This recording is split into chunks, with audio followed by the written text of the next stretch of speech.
Cara, faz muito tempo que eu ocupo a minha cabeça pensando sobre o que vem depois, né? O que é o depois? Quando a gente morre, o que vem depois, né? Quando fecha a cortina, o que tem? Para onde a gente vai, né? O que vira, o que acontece? E esse é um questionamento que eu tenho me feito já há pelo menos aí uns 20 anos. E aí eu comecei a entender por que eu comecei a pensar isso, né? De onde veio essa dúvida? Por que eu pensei nisso os últimos 20 anos, talvez até mais, nesse ponto? E aí eu pensei, como é que eu comecei a pensar nisso, né? Eu cresci numa família cristã, eu tive uma educação muito católica e até os meus 12, os meus 14 anos, isso fazia muito sentido para mim, assim. Eu tinha aquela convicção que tudo aquilo que eu tinha aprendido me bastava e aquilo ali era uma baita verdade. E aí, de repente, ali com 15 anos, o meu avô morreu e eu vi ele num caixão e eu pensei, tá, para onde que ele foi, né? Porque assim, eu tô vendo aqui um corpo na minha frente, mas é, o que vem depois, né? Todo mundo fala, ele foi pro céu, mas o que é o céu? Eu vou para lá também e a hora que eu chegar lá eu tenho que fazer o quê? Qual que é o intuito de eu chegar lá e o que eu vou fazer lá a hora que eu chegar lá? Aquele momento, cara, aquele momento foi um troço que, assim, eu comecei a entender que talvez tudo aquilo que eu tinha lido e aprendido e aquilo não me fazia mais sentido, né? Porque, tá, você vai pro céu e lá tem Deus e tá, e depois? E o que vai acontecer, né? E aí eu comecei a me questionar, eu comecei a fazer essas perguntas que elas ficavam em looping na minha cabeça, num ciclo muito louco, e eu não conseguia entender o que era depois, né? O que vinha depois. E o pior de tudo, eu comecei a não mais entender o que era Deus, né? O que é Deus? É uma nuvem, é uma energia, é uma luz, é um ET? De onde vem? O que é? Cara, eu passei muito tempo da minha vida pensando nisso. E eu vejo as pessoas com fé e eu fico pensando, tá, cara, será que esse cara não se questiona também se aquilo ali que ele tá fazendo, sei lá, tem validade, essas coisas têm, sei lá,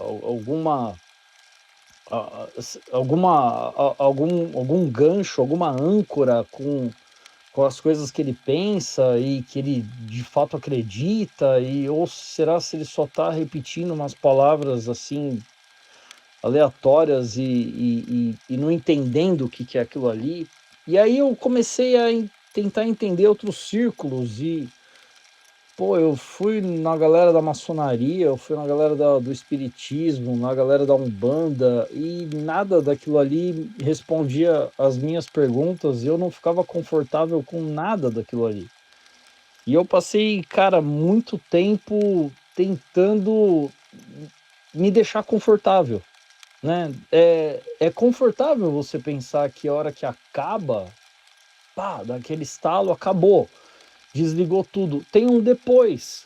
E eu acho que no fim do dia essas coisas são só para você se sentir confortável com você mesmo. Então, você acorda, trabalha e aí você sabe que morre porque todo mundo morre, mas tem um depois. Fica tranquilo, vai ter um depois, né? Vai ter, sei lá, aí depende do que você acredita, vai ter um jardim verde ou você vai ficar flutuando numa nuvem, ou sei lá, vai ter 40 virgens te esperando, eu não sei. É confortável pensar assim, né? Você não precisa se desgastar muito, porque tem um depois, e o depois é para sempre, tá? Mas eu vejo isso e isso não me cabe, né? E eu fico pensando, tá, então assim, beleza, então eu posso ser, sei lá, o maior desgraçado do mundo e vai ter um depois. Ah, não, e dividir uma comida, dividir uma bebida e tá com alguém que eu gosto, conversando e entendendo e sei lá, e trocando ideias, e pode ser uma ideia do dia a dia, do que eu fiz, do que eu comi, do que aconteceu na semana, pode ser um troço ultra profundo, mas essa foi a primeira hora que parece que a minha ficha bateu e para mim isso é Deus. É eu estar numa mesa dividindo comida, dividindo bebida e conversando e trocando ideia e escutando uma história inédita para mim de uma pessoa que eu amo e aquilo para mim é uma baita verdade.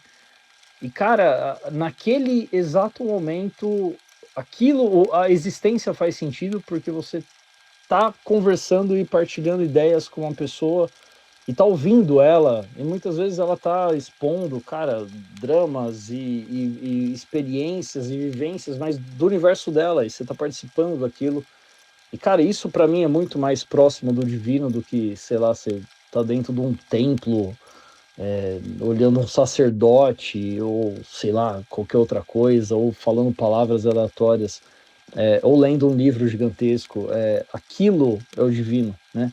É você poder partilhar, é você poder estar presente de repente na vida de outra pessoa e dividindo comida e bebida, que é uma coisa até que o meu ensinamento cristão diz que era uma coisa divina, né? Cara, ainda eu penso muito e eu não me achei, né, nesse ponto. E eu vejo as pessoas com fé e parece que eu estou sempre dentro de um limbo, assim, que as coisas não se encaixam na minha cabeça, né?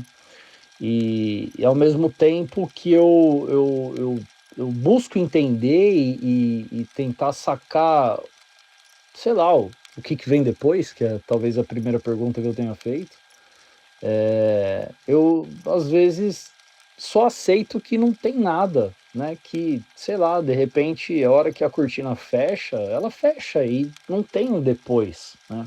Por que a gente tem que ser confortável na hora que a gente vai embora? Não, você, de repente, cara, você só tentar ser um bom homem é a coisa mais divina que você pode fazer.